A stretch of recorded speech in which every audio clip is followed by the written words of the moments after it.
Hello, BookTube, and welcome back to a series of videos in which I'm reading you a book. We are reading the Gospel according to St. Matthew, which I have here in an increasingly battered old Norton Critical edition, and we are up to chapter 7, in which Matthew is continuing to rectify a shortcoming in Mark that I noted a couple of times when we were reading the Gospel according to St. Mark, which is that although we hear a lot about Jesus preaching, we don't hear a lot of what he's preaching. Matthew's giving us both barrels here of a lot of preaching. In fact, as chapter 7 starts, Jesus is still preaching. There is no change in location or action or anything like that. It's just dialogue. So this is chapter 7. We'll see what we get here. Judge not, that ye be not judged. For with what judgment ye judge, ye shall be judged. And with what measure ye mete, it shall be measured to you again. But why beholdest thou the mote that is in thy brother's eye, but considerest not the beam that is in thy own? And how wilt thou say to thy brother, Let me pull that mote out of thine eye, and behold, a beam is in thine own eye? Thou hypocrite, first cast out the beam in thy own eye, then thou shalt see clearly to cast out the mote of thy brother's eye. Give not that which is holy unto the dogs, neither cast ye pearls before swine, lest they trample them under their feet, and turn again and rend you. Ask, and it shall be given you. Seek, and ye shall find. Knock, and it shall be opened unto you. For every one that asketh receiveth, and he that seeketh findeth. And to him that knocketh it shall be opened. Or what man is there of you, of whom if his son ask bread, he shall give him a stone? And if he ask a fish, will he be given a serpent? If ye then, being evil, know how to give good gifts unto your children, how much more shall your Father which is in heaven give good things unto them that ask him? Therefore, all things whatsoever ye would that men should do to you, do ye even so to them. For this is the law and the prophets. Enter ye into the strait gate, for wide is the gate, and broad is the way that leadeth to destruction, and many there be which go in thereat.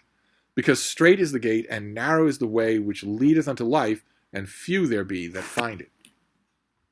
Beware of false prophets, which come to ye in sheep's clothing, but inwardly are ravening wolves. Ye shall know them by their fruits. Do men gather grapes for thorns, or figs for thistles?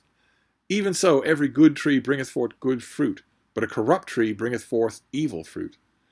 A good tree cannot bring forth evil fruit, and neither can a corrupt tree bring forth good fruit. Every tree that bringeth not forth good fruit is hewn down and cast into the fire. Wherefore by their fruits ye shall know them. Not every one that saith unto me, Lord, Lord, shall enter into the kingdom of heaven, but he that doeth the will of my Father which is in heaven. Many will say to me in that day, Lord, Lord, have we not prophesied in thy name, and in thy name have cast out devils, and in thy name done many wonderful works? And then will I profess unto them, I never knew you. Depart from me, ye that work iniquity. Therefore, whosoever heareth these sayings of mine, and doeth them, I will liken him unto a wise man, which built his house upon a rock. And the rain descendeth, and the flood came, and the wind blew, and beat upon that house, and it fell not, for it was founded upon a rock. And every one that heareth these sayings of mine, and doeth them not, shall be likened unto a foolish man, which built his house upon the sand. And the rain descended, and the floods came, and the winds blew, and beat upon that house, and it fell, and great was the fall of it. And it came to pass, when Jesus had ended these sayings, the people were astonished at his doctrine, for he taught them as one having authority, not as the scribes.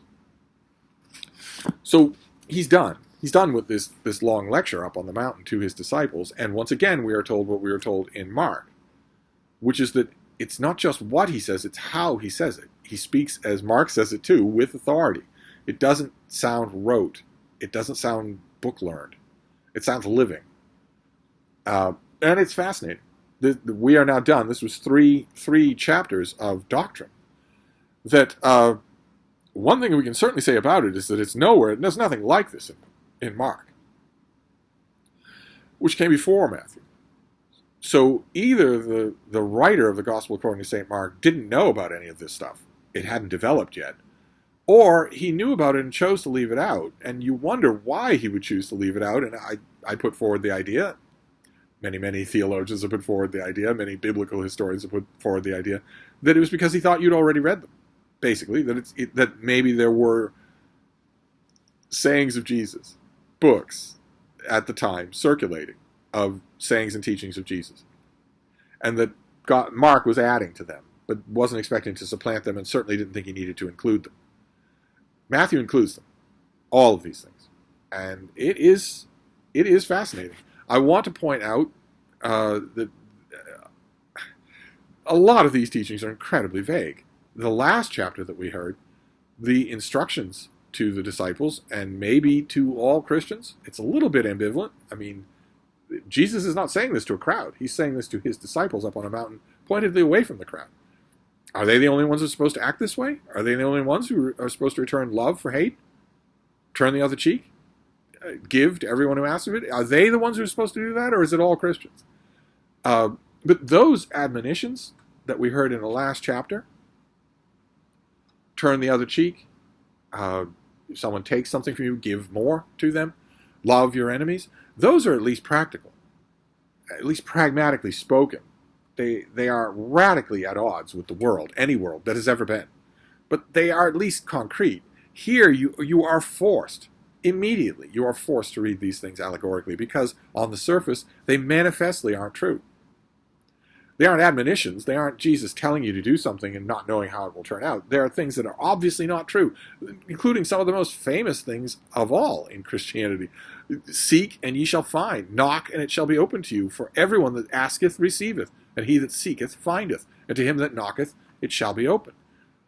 We've heard this before, from Matthew and from Mark, this idea, this hint, that Christians who ask for things will get them.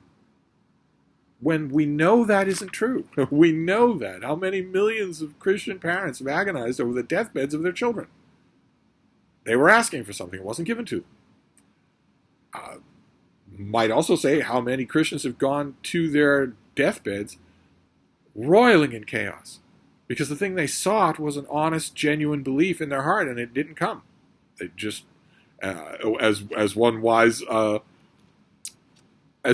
writer put it, they were so made that they could not believe. But they sought for it, and went to their deathbeds, died in terror and agony, honestly believing that they were going to be tortured forever because they could not. They sought, they did not find. So statements like this, they have to be read allegorically. I've heard these verses preached in the pulpit, so I don't know how many times, and I don't know how many Christian services. Usually, the priest will interpret this by saying it basically boils down to you don't know what you're seeking. You think you do, but you don't. However you interpret it, you can't leave it on its face. Even in the context of this very gospel, the disciples seek for a perfect understanding of the kingdom of heaven. They don't get it. They seek all the time, and they don't get it.